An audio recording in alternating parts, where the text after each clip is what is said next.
Welcome back to Sex and Space. I'm Toshi, and today I was thrilled to be joined again by Kate Muir. Kate is a women's health expert, an investigative journalist, a documentary maker, and author of books about the pill and the menopause.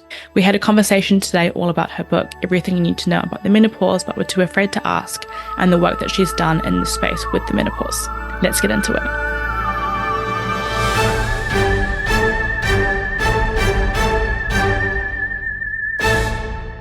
Welcome, Kate. Thank you for being Thank here you for today. having me on again. Amazing. So I thought a good place to start would be to ask you about maybe your story and how you got involved in working with this particular subject, if you're happy to share that with us. Yeah. Well, my story's weird because I started out as a film critic for the Times newspaper in London, and I was reviewing 350 films a year. I was in my late 40s. And I suddenly started to get palpitations in the middle of the night, heart palpitations. And I'd wake up at 4 a.m, panicking. And I thought there's something terribly wrong with me. And I went to the doctor and I got lots of scans and whatever. And they said, you're absolutely fine. You're just drinking too much coffee. And I continued having heart palpitations, which is kind of frightening. And then at the same time, I'm remembering 350 films a year. I'm writing a shopping list one Saturday and I think, oh, must shave my legs. And I write down the word shaver and I realise there's another word for that thing. I can't remember it. And then about 10, 15 minutes later, I remember the word razor. And I literally think I've got Alzheimer's because we've all forgotten a name, but I've never forgotten a domestic noun. And my mum had recently died of Alzheimer's and I thought, oh my God, this is terrible. And I've been kind of covering up not knowing people's names at parties or whatever and having occasional memory lapses. So I was in a panic because I was having heart palpitations and memory loss. I didn't know what it was. Rang all my friends, many of whom were kind of, in executive jobs around London. And they all said, oh, we went and got HRT privately, hormone replacement therapy. There's nothing wrong. That will bring your memory back and it will get rid of your heart palpitations. And I was like, how do you know this? And they're going, well, it's part of menopause, but we don't talk about it. And this was about like 7, 8 years ago. And suddenly I thought, right. And I got sorted out. I got the HRT. I felt fantastic. Heart palpitations never came back again. Memory came back within a week. Hot flushes disappeared. I felt great. Running injuries went away. I didn't have sore joints anymore. So all these things were all menopausal symptoms, but I hadn't recognized them. And also, I was a proper investigative journalist that worked for a big newspaper. And I still hadn't found this out, 7, 8 years ago. And the conversation has hugely changed since then. And in Australia too, and everything in New Zealand. It's really altered and in the UK. But at that point, nobody really knew what the symptoms of menopause were. And they thought it was all hot flushes. And I thought, right, I'm going to make a documentary, going to write a book, going to find out about this thing. And that's how it began. So it really began out of my own, the personal became political for me. Yeah. And I think I just want to sort of start with a definition. So for anyone, maybe especially around my age who's listening and doesn't know the difference between perimenopause and menopause, could you maybe unpack that a bit for us? Sure. So perimenopause just means around menopause, but it's usually the bit before menopause. So for most women, that would be in their 40s. And the average white woman in Australia, the UK, US has menopause around 51. But that's completely different in other places. So in India, for instance, menopause is around 46. For Black women in America, it's about a year earlier, 49, 50. So there is no predicting when you're going to hit menopause or perimenopause. And you think of Asian women, if, the 10 years before menopause is perimenopause, they might be hitting perimenopause in their late 30s. But nobody is explaining that to everybody. And nobody's saying, you could get heart palpitations in your late 30s and it's part of your menopause and you can sort it out. So I think it's really, really bad that we just have this one definition. And the definition, was done by a man over 100 years ago. And it is, menopause, end of your periods stop. And of course, that's not what menopause is. We now know menopause is when your hormones leave your body, basically. Yeah. And that is what has the profound effect in terms of symptoms, in terms of changes, in terms of longevity. So I think the word is doing us a disservice, because the facts are actually different. And again, you're 25. I mean, I talked to people from my book who went into menopause when they were 13 or 14, some women, in their 20s, some who just had a baby and then went into menopause afterwards as though their hormones had just run out. So early menopause is incredibly common, and it's much harder as well because you don't have a cohort of people to hang around with and laugh about and discuss, and it also might involve fertility issues. So it's a massive issue for younger women. And I think 1 in 100 women under 40 gets early menopause. So it's not like a weird thing. It's incredibly common. And we don't recognize that enough. And medical professionals often don't see it. Just when someone hasn't had a period for a year or two, they go, oh, well, I hope you're eating right. Instead of thinking, wait a minute, does this person need their hormones back? So that's really, really important too. And I mean, all of it is even more complicated for trans people, non-binary people, people who are taking other forms of hormones and their hormones are running out. It's, really understudied, and it's really, really difficult. So, I mean, this is just the beginning of a conversation. I think we've got a long way to go. I was going to ask about that actually, because I think that there's a kind of societal, assumption about when someone does or should be going through menopause. And as I was reading and doing research, I was seeing it's, as you said, it's common for it to be, people in their 20s or in their 30s. It's not a rare thing. And I was watching, there was a talk that you did at Newcastle University, I think it was. And so you mentioned that there's a whole host of, physical symptoms that comes with the menopause, but also it has a really big impact on mental health. And I wondered if you could kind of speak to how the menopause can impact physical and mental health. Yeah. I mean, I think mental health is the key question here, because it's the one that women don't see. It's the kind of most dangerous thing. And I think of perimenopause as menopause's dastardly little sister, because it's hidden. You don't know it's coming. You've still got your periods, but yet, your mind is changing. And as estrogen and progesterone, plummet and leave your body, they're going steadily down. Well, they go unsteadily down actually, but they're going down. Those mood swings are really, really hard to handle. They give people migraines. They make people incredibly angry. They make people suddenly feel incredibly sexy, and they're not. And it is like being a very crazy teenager again, and your brain is literally rewiring. And so many women, there's been some really interesting recent studies come out about bipolar disorder, depression, perimenopause, those late 40s years for the average woman, is when those things pop up again or pop up for the first time. And that is because you've got hormonal disruption plus other stuff going on. And it boils up together into, really a difficult time for mental health. And even for the average woman, they talk about something called anhedonia, which is just kind of feeling flat. Okay. And you don't have that estrogen high anymore. And that estrogen high you normally get, in the middle of your cycle when you're feeling your most creative and your most sexy. And suddenly you're deprived of that for the rest of your life, as far as we're concerned. And it is quite depressing. And you're used to that serotonin hit, that dopamine hit. And you're not getting your drug anymore, your hormone drug. And for a lot of women, that can be really upsetting. It also can be resetting, because when those sort of soft mummy hormones disappear and the progesterone, which sort of makes you feel calm and sleepy, when that disappears too, you can suddenly sometimes see things very clearly at work or in a relationship. And that is, when women set fire to things, literally. It's when they sometimes make big changes in their life. And, I don't want it all to seem negative, because sometimes that's a pivot moment for someone in their career, in their life, in their relationship, in what they decide to do for the next sort of 40 or 50 years.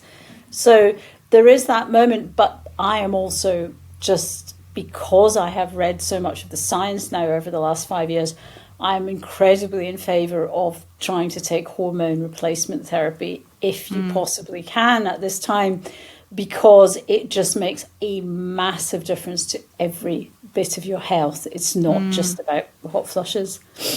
And that was something I wanted to bring up as well, because I know that, as you said in your book, it helped your symptoms within a matter of days. And I wondered if you could maybe talk a bit about hormone replacement therapy and just how much of a significant impact that it can have, and how that really works. Yeah. So basically what's missing is your estrogen and progesterone have basically left the building. And also your third hormone as a woman, and we discussed this at the pill thing, is testosterone. And testosterone, that female hormone, is also descending steadily. I certainly didn't have any left. So when, in terms of HRT, hormone replacement therapy, I replaced estrogen, testosterone and progesterone. So I've got the kind of three-legged stool of the hormones holding me up. And they work as a kind of orchestra. It's not just like, give them one and they'll be fine. You need the estrogen to sort you out. It really, really helps with joints, with your heart, with your eyesight, with how you build up fat. I mean, all sorts of things, osteoporosis, it keeps your bone density up. As well as sort of helping with hot flushes and mood. And, so there's all that going on. And then progesterone, you need that to protect your womb, because estrogen makes the lining of your womb grow, and you need progesterone to keep it sort of steady. But you also need progesterone for mental health, or a lot of us do, for sleep, for calmness. And it also helps with bones as well, and all sorts of other things. Lots of this is very unstudied, because nobody has taken an interest in these hormones beyond fertility. And actually the hormones in the next half of our lives, the ones we're adding, the ones we've lost, it's a whole new area. And because it's unstudied, there's a denial of what hormones do. But, for instance, testosterone is only licensed for your libido. You can only have your testosterone back if you go in there and say, I'm not serving my husband properly, I can't have an orgasm. And actually, in fact, testosterone, we know how it works in the brain. We know where the testosterone receptors are in the female brain, because we can look at a map of them. And we can see that they're involved in memory, in muscle, in mood, and, emotion, in, inspiration. All sorts of bits of us are testosterone fueled, just as they are estrogen fueled. But in particular, our muscles and our bones, really, really important. And then, of course, we have testosterone receptors all over our vulvas as well, as well as in our brains. And so the idea that this hormone is only given back to women for this one thing, which is to do with really serving an ancient heterosexual dynamic, I think. I mean, literally, it is ancient medicine. I find it hilarious, and I find it really, really gender biased at the same time, So I suppose that's what's going on with HRT. And the other thing we should say about HRT, particularly, I know actually the younger generation, like you guys, you're much calmer about it than us, because you're calmer about handling hormones in all sorts of ways. You've followed your cycles. You really know much more than we did. But my generation are still obsessed with HRT will increase your risk of breast cancer, which is wrong, because the HRT we now use is not the same stuff as was in the studies 25 years ago. And the study that showed that, HRT has an increased risk of breast cancer was on the older form of oral tablet HRT, which was made out of pregnant mare's urine extracted. That's how they extracted the estrogen. It was called Premarin. And the progesterone in it is a progestin, and it's synthetic. It's a bit like some of the same stuff that's in the Depo-Provera injection, and it was medroxyprogesterone acetate. So you've got medroxyprogesterone acetate and Premarin, pregnant mare's urine extract. God knows what else you get, when you get that. And that was what they were using on women, and they were older women. The average age of those women in that trial was 63. They were given a high dose of these weird synthetic hormones, and some of them developed breast cancer. Many of them were overweight. Many of them were smokers. So when you look at that whole study, it stinks. Yeah. And it's been used and used and used because it was a big study. They paid lots of money for it in America. Actually, we should just put it away in a shoebox. Yeah.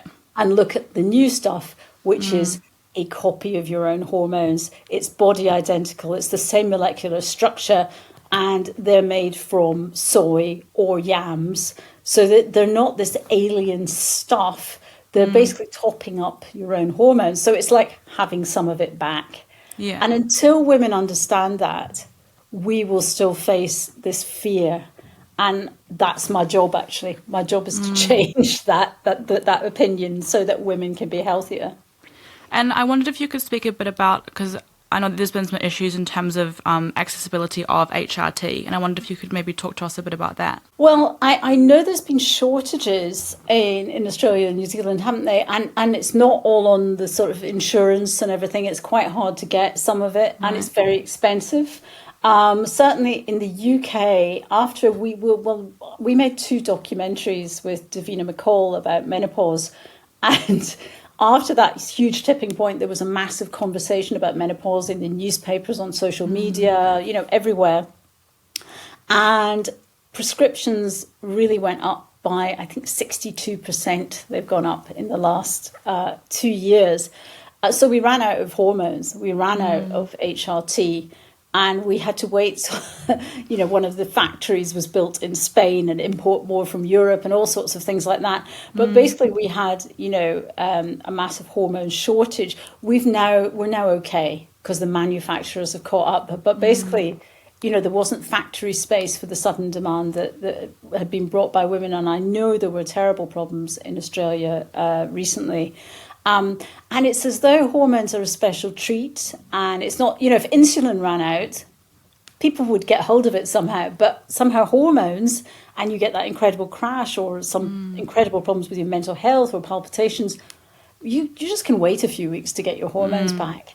And I think that's, again, gender bias. Why shouldn't we have, these drugs that make us feel healthy? Yeah. Don't we deserve that? Yeah, why should we be waiting and enduring all these symptoms? Yeah. Why is it not a priority? Yeah, no, it's really interesting.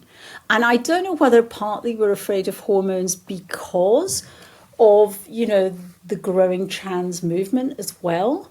I don't know if that feeds in some strange way to sort of older generations' bias against what we're doing, and the idea that women are very empowered by these hormones when they get them back because they feel strong and healthy.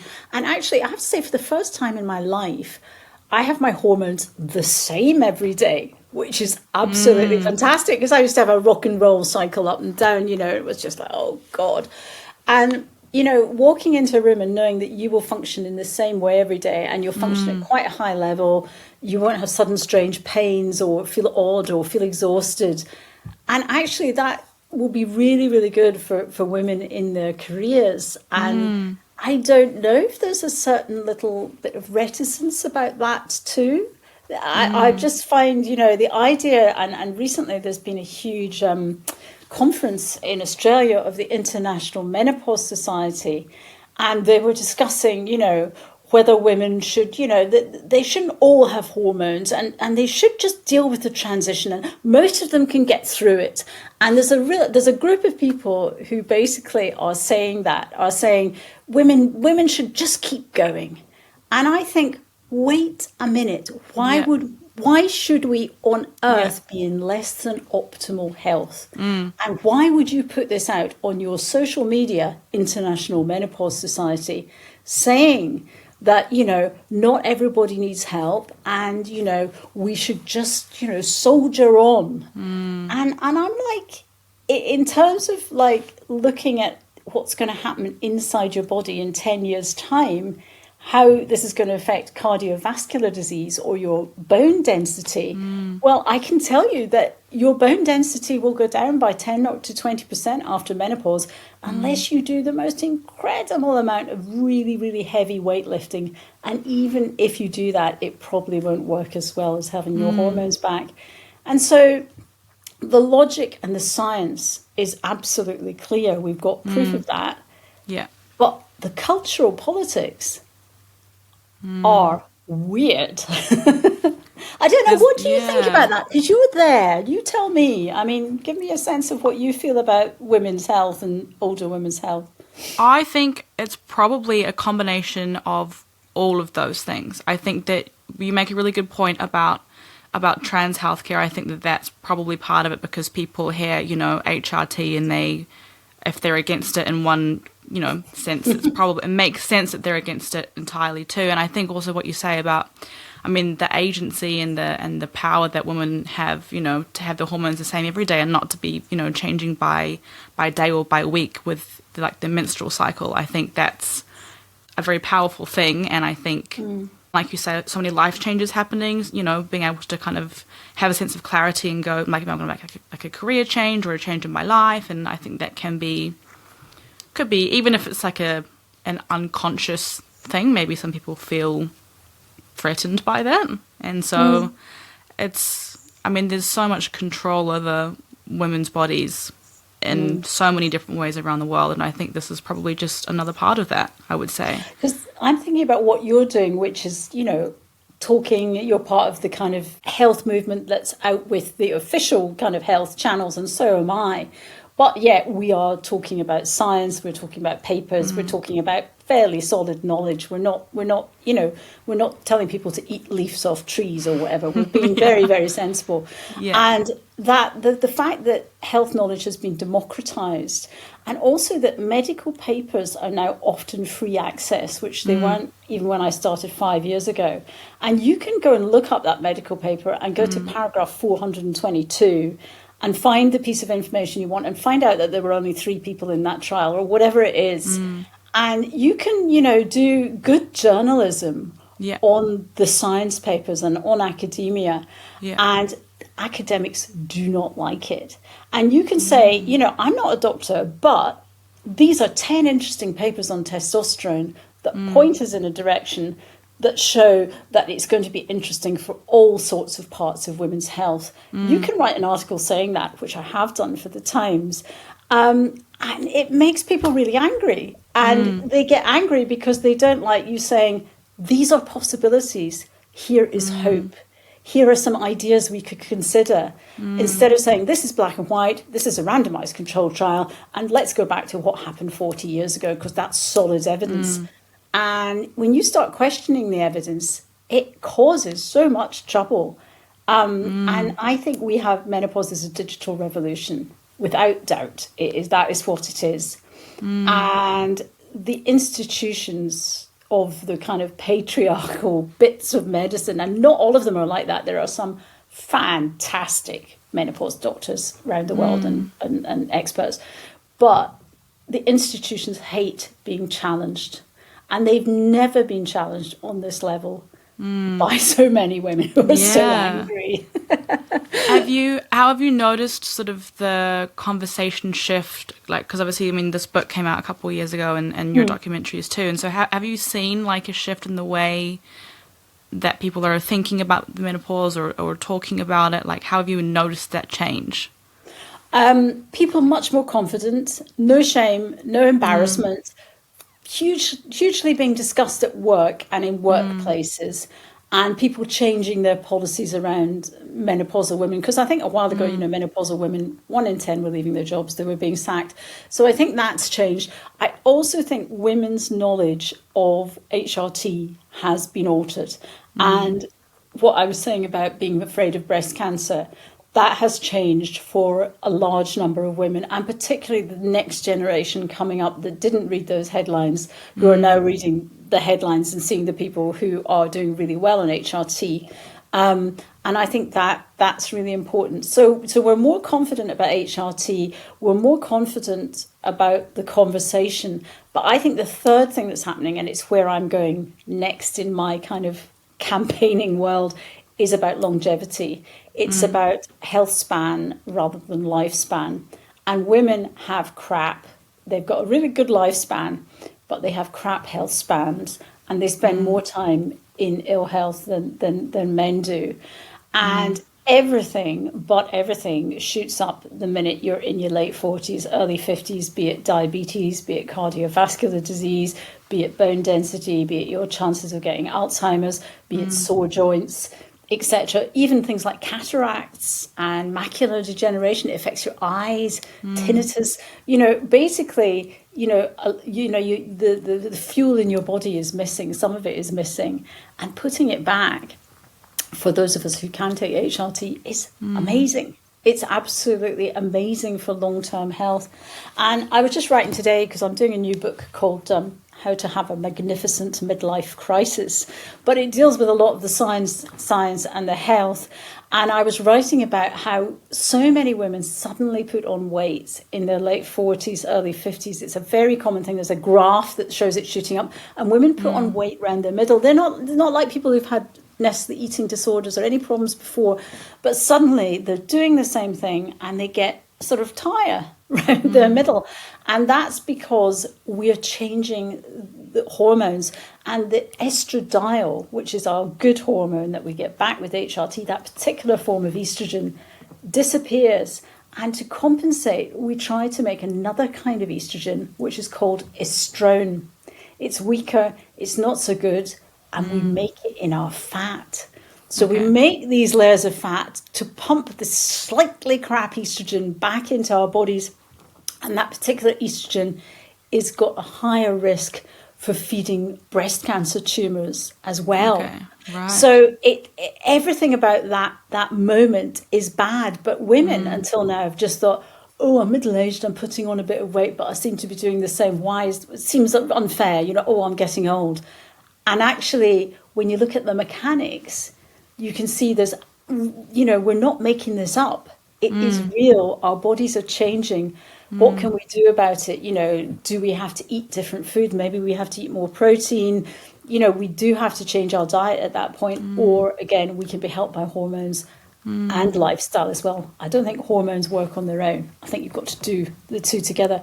But, just nobody told us that. It's kind of new news, and it would really help people to understand what's happening to them, I think, And again, there's power in that too, understanding what's happening to your body and why and how you can address it. And then, of course, it changes the way that you live your life, because you're not spending half your time concerned about how your body's functioning or why it's doing something, because you've got the knowledge. Because one of the things I've been campaigning in the UK on osteoporosis, and you think osteoporosis, older women, hip replacements, bendy spines, widows, you think, kind of thing, don't you? You sort of witches, and you think of that as being far away. But then I looked at the studies on why we weren't preventing it. And 1 in 2 women in the UK and the USA, and I'm assuming Australia as well, 1 in 2 women break a bone after 50 because their bones get brittle. That's a lot, isn't it? And for women who have hip replacements, or rather who break a hip, 1/3 of them die within a year of breaking a hip. It's just the thing that finishes older women off. And it's a horrible thing, because it makes you immobile, and so I started looking into that, and I thought, right, what happens in perimenopause to your bones when your hormones start to go haywire and go down? And I realized your bone density goes down by 6% in the years of perimenopause, and then over the whole menopause period, for about 10 years, it goes down by about 10 to 20%, depending on how much exercise you take, etc., etc. But basically, we're losing, 1 or 2% of bone density a year. And we need to do something about that, or we end up in plaster casts. And we end up this enormous suffering and this enormous expense and this enormous misery of these fragility fractures. And I looked at the 2 ways to sort it out. And basically, first, obviously, guess what? HRT. HRT, over 2 years, increases your bone density by 7%. And, I was interviewing people who'd say, well, I went in and they said I had osteoporosis in my spine. I've been on HRT for a couple of years and now I don't have osteoporosis anymore. And you go, well, that's pretty good medicine. That is fantastic. And, you also find out that they've been telling people to take exercise, a bit of weight-bearing exercise. No, that's not really any good. What you've got to do is lift heavy weights or stomp up and down the stairs or run and really, really pound, because it's the pounding that shocks your bones that keeps them strong. And so telling women to take a walk with the dog, they're still going to have bad bone density. But nobody's explaining that. So you've got to do really, really high intensity weight-bearing exercise, and that will increase your bone density by 3% over a year. Wow. So if you were to do HRT and lift some weights, you'd be fantastic. So I think one of this is telling women, you must be strong. That's what we've got to think about. Think about being strong and powerful and not like fading away. Because if you let yourself fade away, you are at risk of this miserable, old age. And we live for a very long time, but, you don't want bolts in your legs and hip and, So I really was campaigning on that. And what really interested me was I went to the Royal Osteoporosis Society in London and I said, wow, you get 4 million a year to campaign on this. Why don't you campaign on prevention and HRT? And they said, we've updated HRT on our website. And I said, well, no, you haven't, because when you look at it, it says there are 50 different kinds of HRT and they mix up the old stuff and the new stuff. Okay. And they don't explain it to women. So women will go on their website and think, HRT looks good. Oh, no, I'll get clots. I'll get blood clots. I'll get breast cancer. And then you think about, how does this work? And it's possibly not intentional, but who funds the big osteoporosis charities? Big Pharma. How much is Big Pharma making out of osteoporosis drugs per year?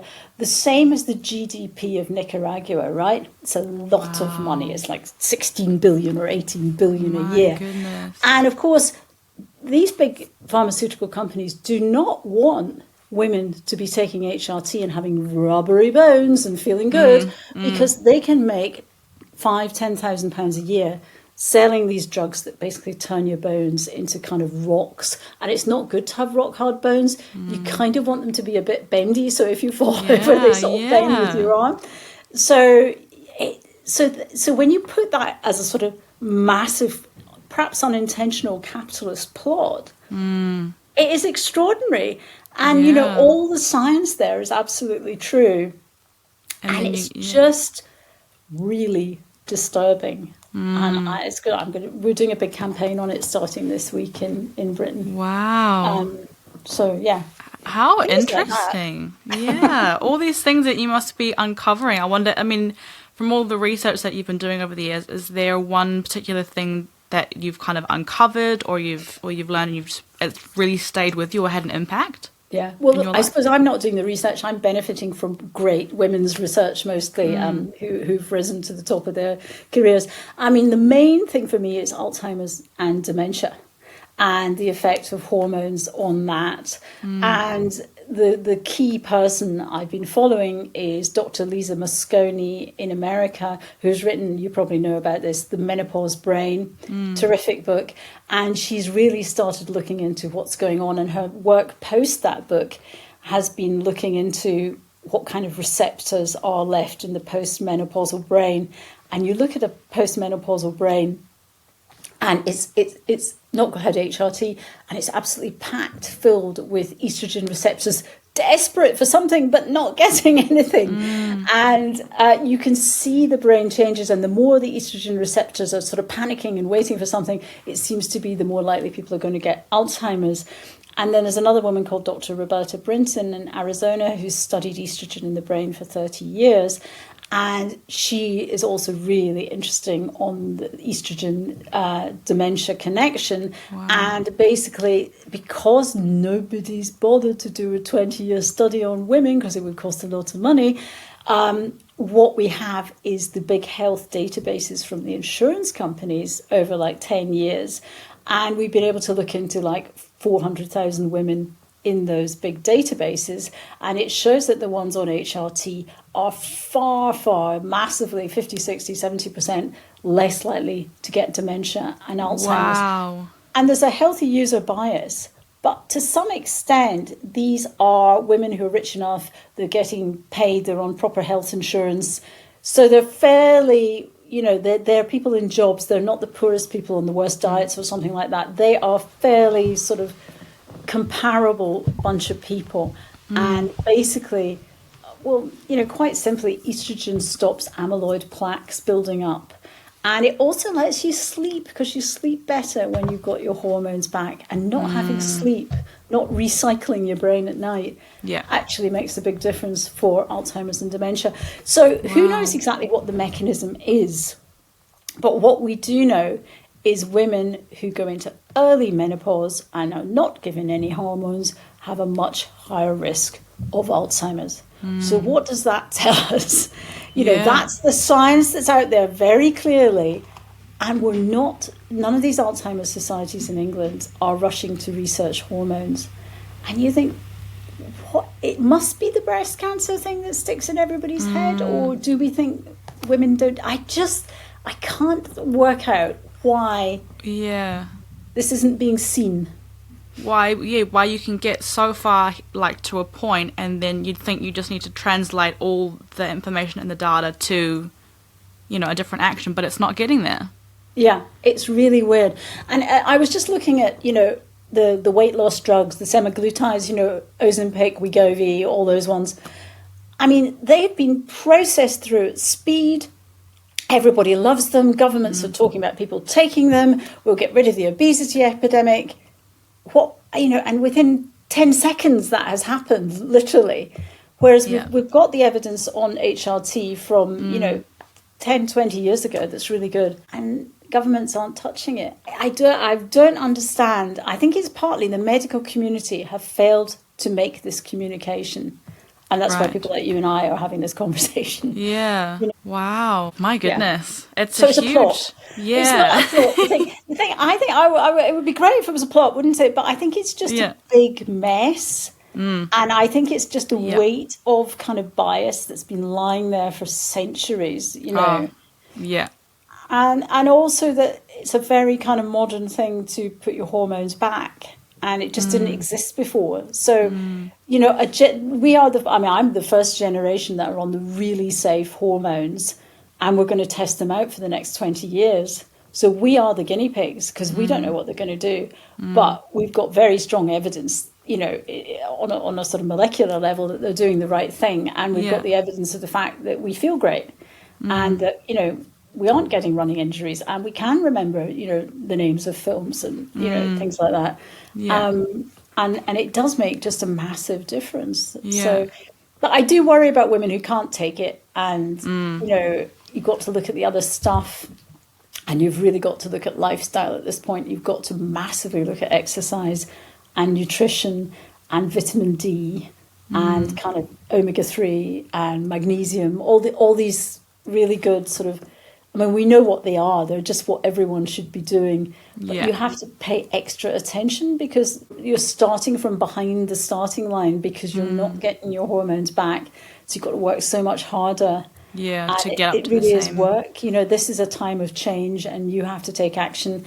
And so hard for people to take action if their lives are difficult. It's easy for your middle class people on Instagram doing yoga, but it's people in economically deprived areas and people of different ethnicities. That's why I'm interested in hormones getting to everybody, because it's actually a way under all those difficulties or disability or, it really is a good way of getting a certain level of help out to people. And in terms of thinking to people like in my generation, if you were to communicate one message about the menopause, what's something that you'd want younger people to know? I suppose you need to know that it can be this incredibly positive time. I think for most of us, it is this period of transition where you no longer have to worry about your fertility, you no longer have to worry about your periods, and you're running like a Tesla. You're nice and steady. And that we've got to think about the lengths of our lives differently. And your generation, I mean, there's a really great thing I was reading, which is you've got to think about your life in 25-year periods. So the first 25 years are growing. The second 25, from 25 to 50, are achieving, when you either have your career or have kids or whatever it is, you know. And then the period from 50 to 75 is the period of becoming. So you become who you finally want to be after all that experience, and you've got time. And then the period of 75 to 100 is harvesting. Not quite sure what that involves. But I think we have to think about age differently. And we've, you know, my mum's generation just thought, oh, we work until we're like 50 or 60 and then we retire and then we die. And, you know, they didn't, you know, we've got to think that there will be multi-generational workplaces, that people will be working part-time until they're much older. Yeah. So I think it's like, you know, don't think of your life as it ends when my fertility ends, or it ends when my periods end. This is the next part. And I think the brilliant thing about this is your brain completely rewires in menopause. And, you know, women are geniuses. So obviously our brain rewires when the men's does in, you know, when we're teenagers and we have, you know, that synaptic pruning.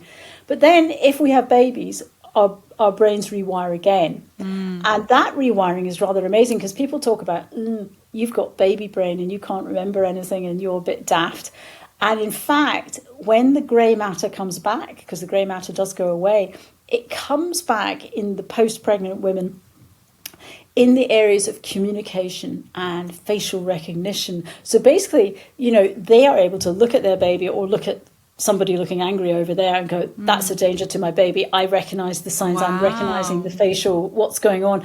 Basically, it gives you the skill to read the room.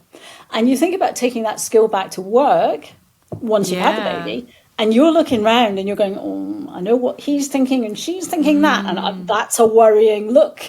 And you are more sensitive to kind of emotion in the air and people's facial expressions. And that is seen as a negative. And in fact, your memory comes back too. Your memory goes away for a bit and then it comes back too.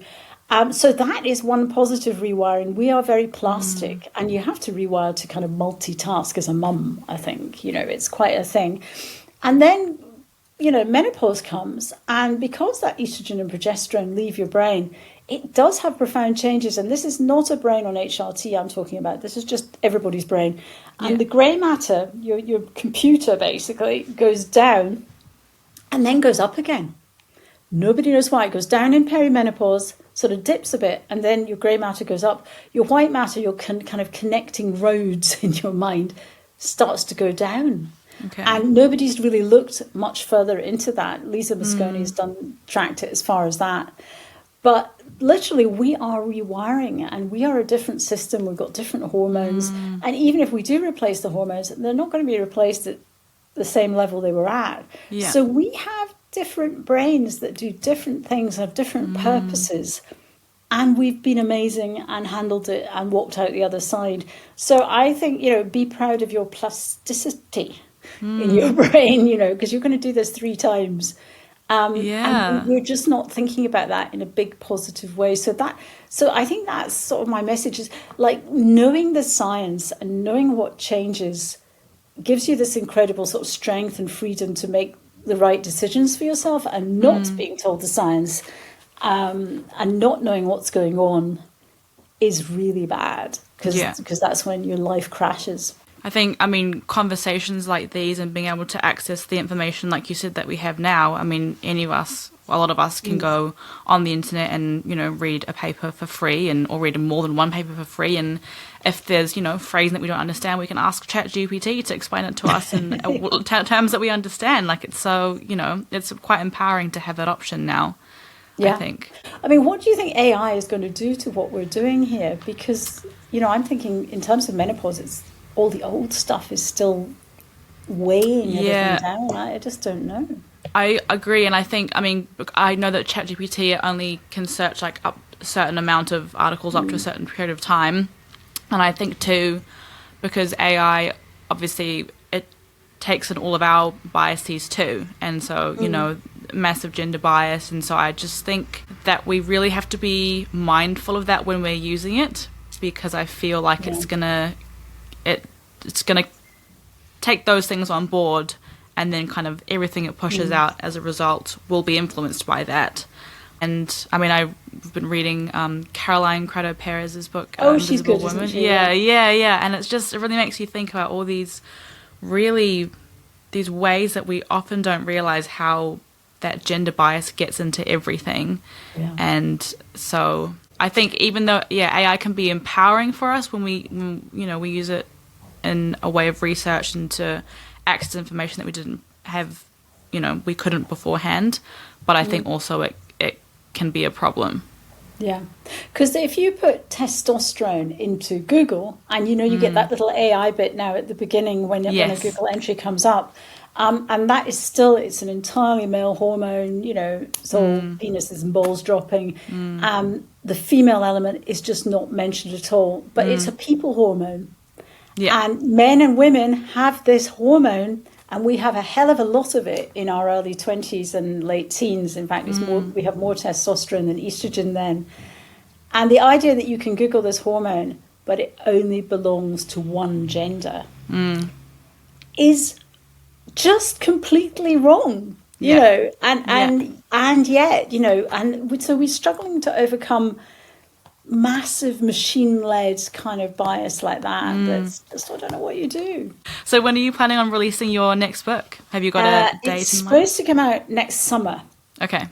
So yeah, we'll see how that goes. Amazing. So some of it's medical and some of it's, do you want to kind of leave home and just get a van and drive to the coast and live in your van, or do you want to live in a commune when you're older? How is your sex life going to change? So lots of it is about the other things around midlife that aren't merely the scientific and the medical, but it's sort of pushing where I started with menopause further in terms of longevity and things like that. And I've also done an experiment on psilocybin and mental health, and I went and did a big psilocybin experience, a guided one with a bunch of women. Okay. And it was really, really good, which was sort of mushrooms in a very heavy dose, actually. And we prepared beforehand. We wrote down our intentions beforehand. We had a kind of facilitator who looked after us. Cool. So it was really, really safe. Yeah. And it was it was in a beautiful sort of yurt tent and everything. So it was a great place that felt safe. Wow. And I just had really useful changes to the way I thought about things. And I was there with a neuroscientist, and she said to me, 5 years of therapy in one night. Wow. My goodness. So, there's all sorts of interesting things there. That's another whole set of questions. Yeah.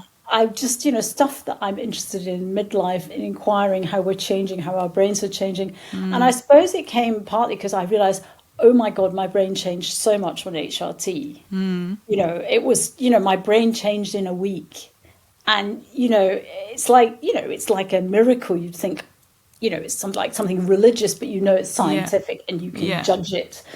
And the idea, and I thought, well, what is psilocybin doing? And how does it, because there's all this really interesting stuff on improving depression. And there's been, plenty of books written about it, and there's lots and lots of new science. So I thought, well, I'll go and see, because what about all these women who are feeling depressed in midlife or want to change their lives? And it is, I was lucky maybe, but I had this really profound experience. Wow. And it was very carefully guided in a group of women.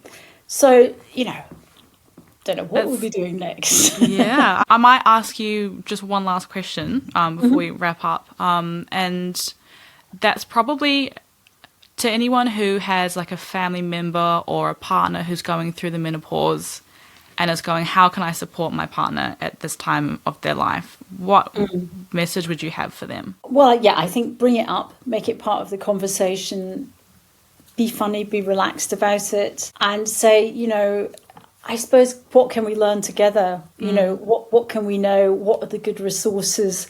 Where can we find stuff out? And, looking at it as a positive thing, a positive transition, and not go, oh my God, there's these awful symptoms, but oh my God, we are changing as a family, as a couple, as people. Your mum will stop throwing frying pans at you at some point, and it will be really worth having that conversation and understanding it. And I do think, my daughter certainly she's 24 and she's like, oh, I know what to do. I've sorted this out, And it's so great that the next generation are going to be just like handling this, and that we have just made such a big mess of it till now. But I mean, all the research, I mean, like from the mess of being able to kind of, pick these pieces together, and then, to have a book like this floating around where people can pick it up and they can read about, the menopause in relation to work and to Alzheimer's and to breast cancer, like being able to have that knowledge, like it means that all of us can be super prepared for it, hopefully, for a lot of us years and years before it even comes our way. So thank you. Like, the work is so valuable. And it will make our lives, we'll feel, having the knowledge that we have now, I think makes me feel, I would say, partially excited to head into them, hearing about these brain changes. I think, you're coming into your superpowers. Yeah. Well, no, it's a different kind of power, but it's definitely a power. Yeah. And I think it's really helpful to frame it in such a positive way. I mean, obviously, it's not all, sunshine and daisies when you've got all the symptoms and the mental health impacts that come with it. But I think being able to see it as having the capacity to be positive is really, really nice. Yeah. Are there any questions that you wish that I'd asked or anything else you'd like to share, maybe where people can find you in your work? Well, you can find me on Menoscandal, which is my Instagram, which is my campaigning Instagram, and it often has the latest news stories and things like that on it, or me just getting angry about something. So that's sort of where I am. And then the next book will be coming out from Simon & Schuster next summer. And I mean, God knows whether it will be going international or not, but I do hope so. Yeah. So that's also, very positive, how to have a magnificent midlife crisis and accept that the crisis will come, but you can take advantage of it, and it's how and which bit you take advantage of, and that this could be a huge amount of fun for you as well, because we're, why do we want to be the same 25 years later? Why don't we want to be different people? And to have it is the kind of thing to step over and look into the future, I think. Amazing. Well, thank you so much, Kate, for joining us for a second time on the podcast. It's been so lovely to chat with you.